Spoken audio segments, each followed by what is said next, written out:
ஆண்டவராய் இயேசு கிறிஸ்துவின் நாமத்தில் OLS சார்பாக உங்களை சந்திப்பதில் பெருமகிழ்ச்சி அடைகிறேன். இன்றைய தியான வசனம் யாக்கோப்பு 1 இறைவசனம். தாம் சமயப்பற்றுடையோர் என எண்ணிக்கொண்டிருப்போர் தம் நாவை அடக்காமல் இருப்பார் என்றால் தம்மையே ஏமாற்றிக் கொள்வர். இத்தகையோருடைய சமயப்பற்று பயனற்றது. ஆம், என் அன்பு சகோதர சகோதரிகளே, நம் நாவை காத்து கொள்ளாவிடில் நமக்குள்ள சமயப்பற்று பயனற்றது என்கிறார். நம் இதயத்தில் ஒருவரை வஞ்சிக்கும் போது நம் நாவினால் அதை வெளிப்படுத்துகிறோம். எனவே இருதயத்தை சுத்தமாக வைத்து கொள்ள வேண்டும். நீடித்த நாட்கள் நாம் வாழ வேண்டும் என்றால் நாம் நாவை காத்து கொள்ள வேண்டும். எப்படி ஒரு தீயானது ஒரு காட்டையே அழித்து விடுமோ அதுபோல நம் நாவிலிருந்து தாறுமாறான வார்த்தைகள் நம்மையே அழித்துவிடும். திருப்பாடல் 34:13 தீச்சொல்லி நின்று உன் நாவை காத்திடு, வஞ்சக மொழியை உன் வாயை விட்டு விலக்கிடு என்கிறார். நாம் யார் என்பதை எப்படி அறிய முடியும்? நம் நாவினால் பேசப்படும் வார்த்தைகளால் நாம் எப்படிப்பட்டவர்கள் என்பதை அறிய முடியும். இதயத்தின் நிறைவை வாய் பேசும்.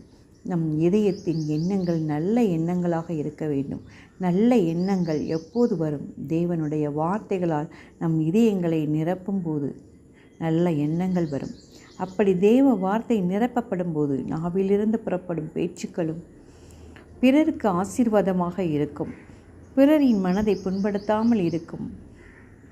மனிதன் வாயிலிருந்து புறப்படும் ஒவ்வொரு வார்த்தைக்கும் தீர்ப்பு நாளிலே கணக்கு கொடுக்க வேண்டும்.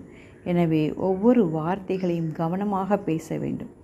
தீயினால் சுட்ட புண் உள்ளாரும், ஆறாதே நாவினால் சுட்டவடு. ஆம், தீயினால் சுட்ட புண் பல ஆண்டுகள் கழித்தினாலும் அது மறைந்துவிடும். ஆனால் நாவினால் சொன்ன வார்த்தை அது மறக்கவே மறக்காது.